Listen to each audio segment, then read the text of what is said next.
जय हिंद दोस्तों। आज अपन हिंदी का एक टॉपिक पढ़ते हैं जिसका नाम है वाक्य। आज अपन वाक्य के भेद के बारे में देखते हैं कि वाक्य के भेद और रचना के आधार पर और अर्थ के आधार पर। चलिए शुरू करते हैं। जेएमपीएसआई, एसएससी जीडी, एमपीपीएससी वाले स्टूडेंटों के लिए काफी बहुत इम्पोर्टेंट है। चलिए शुरू करते हैं। ठीक है, आज का टॉपिक है वाक्य। पहला टॉपिक अपना स्टार्ट होता है वाक्य का। शुरू करें। चलिए दोस्तों, यहां से अपन शुरू करते हैं वाक्य क्या है और वाक्य के बारे में। शुरू करते हैं वाक्य। चलिए, यहाँ पर लिखा है दो या दो से अधिक पदों के सार्थक समूह को जिसका पूरा का पूरा अर्थ निकलता है उसे वाक्य कहते हैं। परिभाषा को आप ध्यान से याद रखना। परिभाषा क्या है? दो या दो से अधिक पदों के सार्थक समूह को जिसका पूरा का पूरा अर्थ निकलता है वाक्य कहलाता है। वह पद समूह जिसमें श्रोता और वक्ता के अभिप्रिय का बोध हो, ठीक है, वो कहलाता हमारा क्या? वाक्य। चलिए आगे देखते हैं वाक्यांश क्या होते हैं। देखो, वाक्य क्या होता है? इसका पूरा का पूरा अर्थ निकलता है, और वाक्यांश उसको कहा जाता है इसका पूरा का पूरा अर्थ नहीं निकलता। चलिए देखते हैं शब्दों के ऐसे समूह जिसका अर्थ तो निकलता है किंतु पूरा का पूरा अर्थ नहीं निकलता, उन्हें वाक्यांश कहते हैं। दरवाजे पर, कोने में, वृक्ष के नीचे आदि का अर्थ तो निकलता है किंतु पूरा का पूरा अर्थ नहीं निकलता, इसलिए इसे वाक्यांश कहते हैं। चलिए अगला टॉपिक, अगला पॉइंट देखते हैं, वाक्यांश के अंक। तो देखो, वाक्य के दो अंग होते हैं, ठीक है। अब फिर हम आपको बताते हैं वाक्य किसे कहते हैं। तो वाक्य उसको कहा जाता है जिसका अर्थ पूरा का पूरा निकलता हो, वह वाक्य कहलाता है। वाक्यांश उसे कहा जाता है इसका पूरा का पूरा अर्थ नहीं निकलता। वाक्य के दो अंक होते हैं। तो पहला होता है हमारा उद्देश्य और दूसरा होता है विधेय। अब जो उद्देश्य क्या है और विधेय क्या, तो देखो हम आपको समझाते हैं। जैसे अगर हम कहें कि राम खेलता है, राम खेलता, तो राम हो जाएगा विधेय और खेलना क्या हो जाएगा? नहीं, राम हो जाएगा उद्देश्य। जैसे कि राम खेलता है तो राम हो जाएगा क्या? उद्देश्य, और खेलना क्या हो जाएगा? विधेय। चलो क्लियर। यहाँ पर जिसके बारे में बात की जाए उसे उद्देश्य कहते हैं। जिसके बारे में बात की जाए उद्देश्य कहते हैं, और जो बात की जाए उसे विधेय कहते हैं। जैसे उदाहरण के लिए मोहन प्रयाग में रहता है, तो मोहन हमारा क्या हो जाएगा? उद्देश्य हो जाएगा। प्रयाग हमारा क्या हो जाएगा? विधेय। चलिए यहाँ पे देखते हैं अगला पॉइंट। और ये परिभाषा को याद रखना है आपको।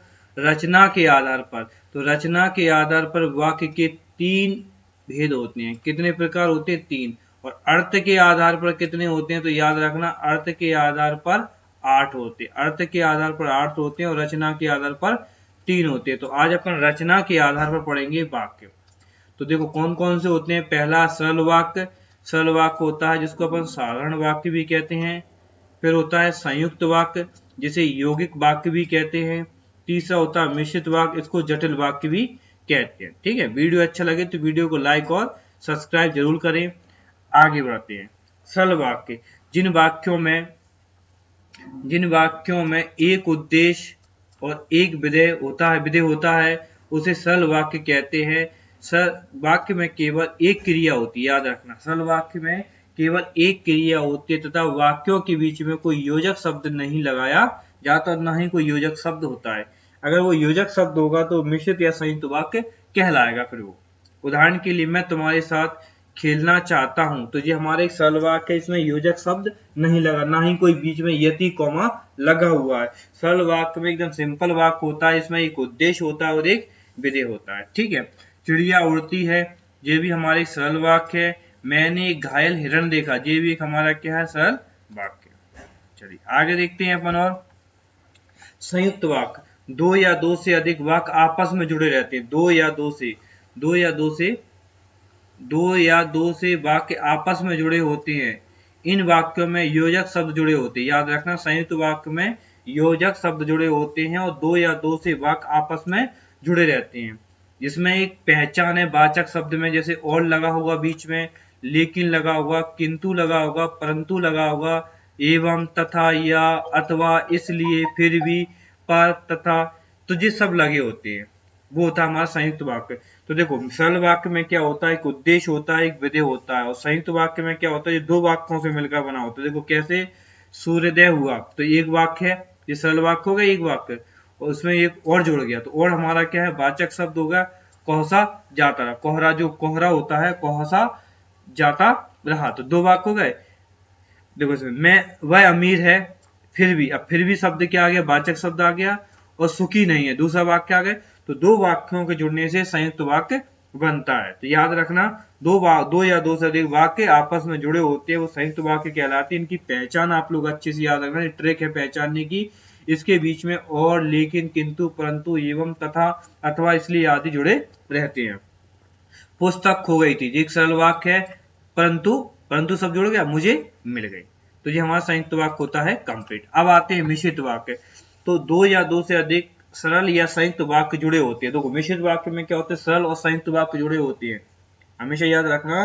मिश्रित वाक्य में सरल और संयुक्त वाक्य जुड़े होते हैं, मिश्रित वाक्य कहलाता है। वाक्य में योजक शब्द भी जुड़े होते हैं, इसमें भी योजक शब्द किसमें नहीं जुड़े होते हैं, सरल वाक्य में। तो देखो इसकी भी पहचान है, की, जिसे, जो, वह, जितना, उतना, जैसे, वैसे, जब, तब, जहां, कहां, जैसा, वैसा, आदि ये शब्द बीच में जुड़े होते हैं। जैसे उदाहरण के लिए, लड़के ने माना कि दोस्त उसका है, तो देखो की शब्द आया है, ये वाचक शब्द पहचान है। वह जगह कहाँ है जहां मैं बैठ जाऊं, तो जहां वहां शब्द आया, ये भी हमारा वाचक शब्द है मिश्रित का। जैसा बोगे वैसा काटोगे, तो ये भी हमारा क्या है, वाचक शब्द है। तो देखिए दोस्तों, हम आपको बता दें कि यहाँ पर बस आपको ध्यान से देखना है, यहाँ पर आपके 2 के 3 नंबर के क्वेश्चन जरूर पूछे जाते हैं। तो ये अभी जी रचना के आधार पर हुए, जी किस आधार पर हुए, रचना के आधार पर हमारे वाक्य हुए। तो देखिए यहाँ पर हमारे वाक्य कंप्लीट होते हैं। तो देखो वाक्य क्या होता है एक बार और हम आपको बताते हैं। जो सार्थक समूह जिसका अर्थ निकलता हो वह वाक्य कहलाता है। वाक्यांश क्या होता है, जिसका पूरा का पूरा अर्थ नहीं निकलता वह वाक्यांश कहलाता है। फिर वाक्य के प्रकार होते हैं, एक तो रचना के आधार पर होते हैं और एक अर्थ के आधार पर होते हैं। तो आपसे पूछे कि रचना के आधार पर वाक्य कितने प्रकार के होते हैं, 3 प्रकार के होते हैं, और अर्थ के आधार पर कितने प्रकार के होते हैं, 8 प्रकार के होते हैं। वाक्य के अंग कितने होते हैं, 2 होते हैं, एक तो उद्देश्य होता है और एक विधेय होता है। उद्देश्य और विधेय किस में लगता है, सरल वाक्य में। संयुक्त वाक्य किसे कहते हैं, जहां पर दो सरल वाक्य आपस में जुड़े होते हैं, 2 वाक्य आपस में जुड़े होते हैं, वह संयुक्त वाक्य या यौगिक वाक्य कहलाता है। मिश्रित वाक्य क्या होते हैं, जिसमें सरल और संयुक्त वाक्य जुड़े होते हैं, वह मिश्रित वाक्य कहलाता है। ठीक है दोस्तों, अब जो अगला आपको वीडियो डाला जाएगा उसमें रहेगा रचना के आधार पर, तो अपने पढ़ा दिए, अब अर्थ के आधार पर। ठीक है, वीडियो अच्छा लगे तो वीडियो को सब्सक्राइब जरूर करें और दोस्तों को शेयर करें। ठीक है, ओके, धन्यवाद।